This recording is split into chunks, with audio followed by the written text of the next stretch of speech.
Saudações aos camaradas do PCO, saudações aos camaradas do programa Repórter Internacional. Vimos desta feita fazer uma breve análise política da situação no Tchad, que assumiu uma situação política de golpe de Estado, com a assunção do poder por parte de uma junta militar completamente estranha à Constituição do país e que, na verdade, ascendeu ao poder depois do anúncio do desaparecimento físico do presidente reeleito para um sexto mandato, Idriss Déby. A versão oficial apresentada pelo exército do Chad é que o marechal Idriss Déby deslocara-se a uma região em que o exército do Tchad fazia face a rebeldes de um grupo político designado FACT, frente pela alternância e concórdia no Tchad, e que nessa situação, vítima de um ataque deste mesmo grupo, acabaria por falecer. Na verdade, não vale muito a pena refletir se esta é uma verdade ou não, mas a questão é, o que é interessante, na verdade, é refletir as consequências que daí advieram até aos dias de hoje. Esta junta militar foi imediatamente constituída e foi presidida pelo filho do presidente desaparecido. Na verdade, o filho do presidente, Mohamed Déby, ele era o chefe da Guarda Presidencial e, ao mesmo tempo, o responsável pelos serviços secretos do Tchad. Ao mesmo tempo, ele participou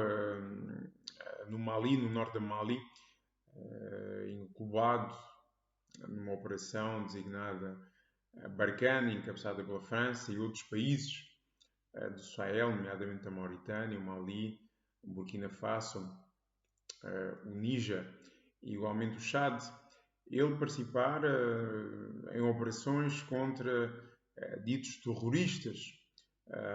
que, na verdade, assumiram o controle do Mali em 2012. Este é um homem, sem dúvida alguma, que, perante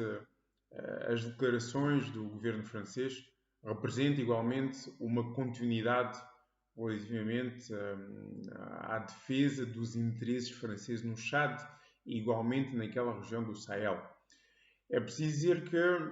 desde 2013, através da Operação Serval, encabeçada pela França, que tinha como objetivo oficialmente repudiar os ataques de vários grupos no norte do Mali que tinham declarado independência do norte do Mali, nomeadamente grupos ligados aos movimentos tuaregs, mas igualmente a movimentos ligados a fundamentalismos religiosos nessa mesma região do Mali. Esta operação tinha como objetivo oficial o repúdio desses grupos, mas em última análise tinha também como objetivo fundamental a defesa de interesses franceses na região do Sahel. É preciso dizer que essa é uma região extremamente rica, nomeadamente falamos de ouro, falamos de potencialmente rica em urânio, e que a França, através de suas multinacionais, tem todo o interesse em ter forças armadas nesses locais para proteger esses mesmos interesses a nível de recursos materiais e, ao mesmo tempo, a nível de geoestratégia, a nível do continente africano. É preciso dizer que essa região, tradicionalmente, está ligada aos interesses franceses,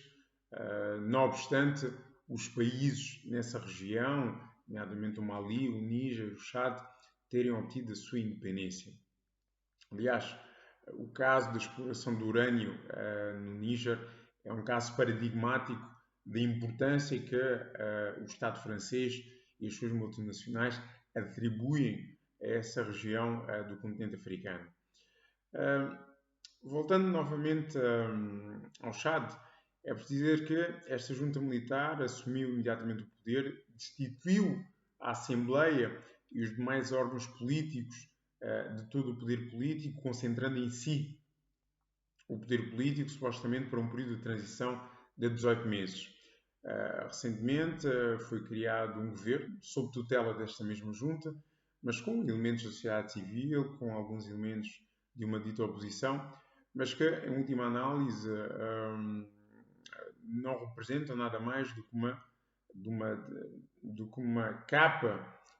que pretende, de alguma forma, higienizar o golpe de Estado que aconteceu no Chad com a criação desta junta militar. É preciso dizer que, dias depois da criação desta junta, esta junta foi criada no dia 21, dias depois,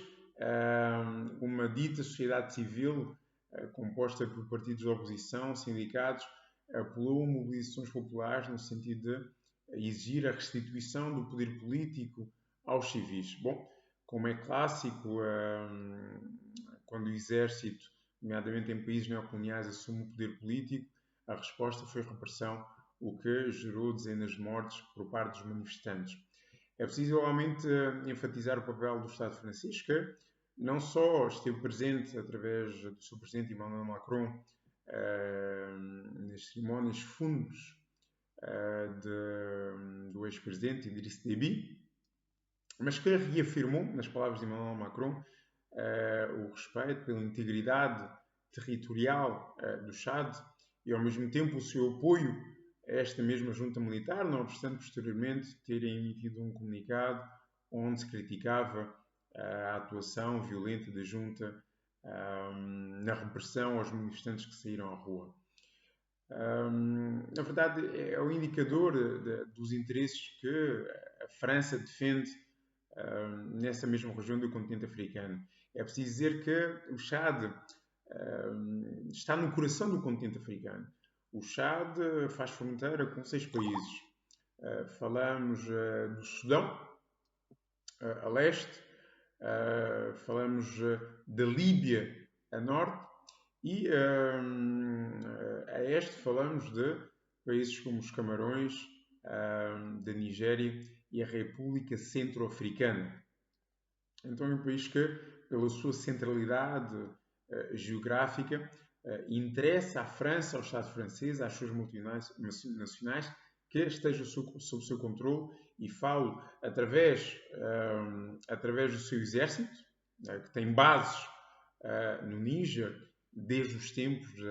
da independência deste mesmo país, mas através também da moeda neocolonial, que é o franco CFA, que é a moeda que é usada no Chad e por restantes países da África Ocidental, francófona. Ao fim e ao cabo, a França, com a morte de Idriss Déby, os seus média, nas suas temáticas, evocavam de forma aparentemente séria a possibilidade de instabilidade de toda essa região. Ao fim e ao cabo, porque Idriss Déby condensava todas as características de um peão dos interesses franceses naquela região. Ele tinha sido colocado no poder através de uma rebelião apoiada explicitamente pela França em 1990, que depois o anterior presidente, Hissène Habré, e que durante estes 30 anos de poder teve sempre apoio da França, apoio diplomático, apoio militar. É preciso dizer que em 2006, inclusive o próprio Idriss Déby chegou a dizer que a França obrigou a mudar a Constituição no sentido de permanecer no poder, tendo em conta que houve necessidade de mudar a Constituição para que houvesse essa mesma continuidade no poder até 2020. Aliás, as últimas eleições que ocorreram em abril, que o reconduziram à presidência, foram extremamente contestadas pela oposição, mas a França validou essas mesmas eleições. Igualmente, é preciso dizer que o Chad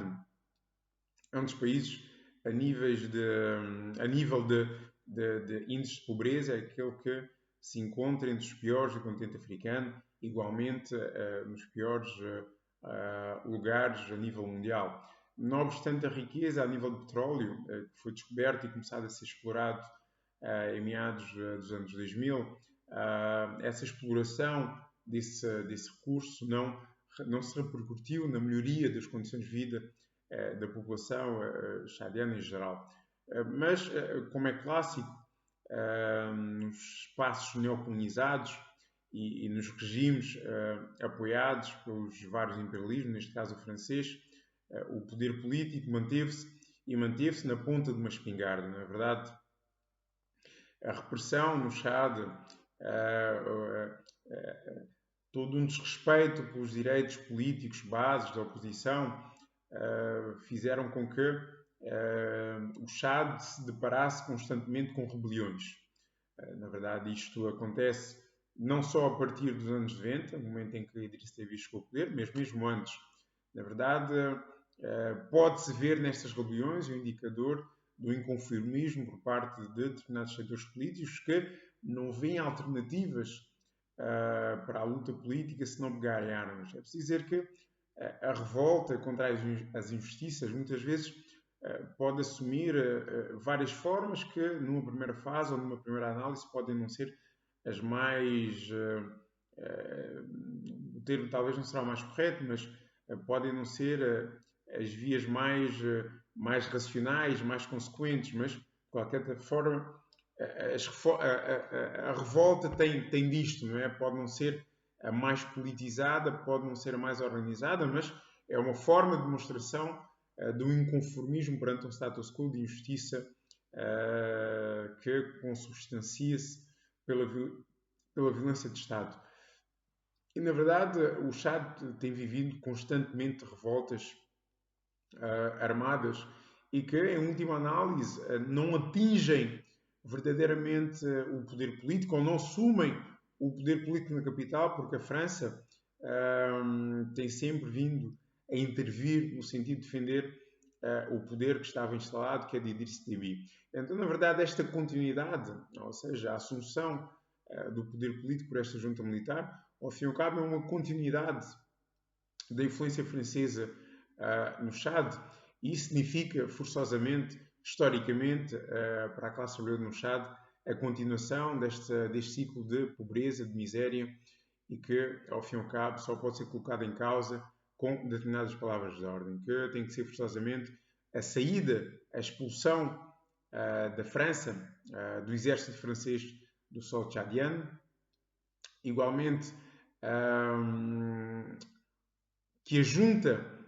cesse este golpe de Estado que lhe permitiu assumir o poder político no Chad e, em última análise, o chamamento para uma Assembleia Constituinte que permita ao povo chadiano, às suas organizações de base, sindicatos, partidos da classe trabalhadora, formarem verdadeiramente uma nova Constituição com novas instituições políticas que possam, ao fim e ao cabo, fazer com que o poder político esteja na mão da classe trabalhadora do Chad e que, dessa forma, possam colocar em prática um programa político, económico, social que vá de encontro às reais necessidades da classe trabalhadora no Chad. Esses são os grandes desafios da classe trabalhadora no Chad e os pan-africanistas revolucionários têm que continuar a analisar a situação no Chad para retirar ensinamentos, mas ao mesmo tempo para apoiar de forma consequente a classe trabalhadora no Chad.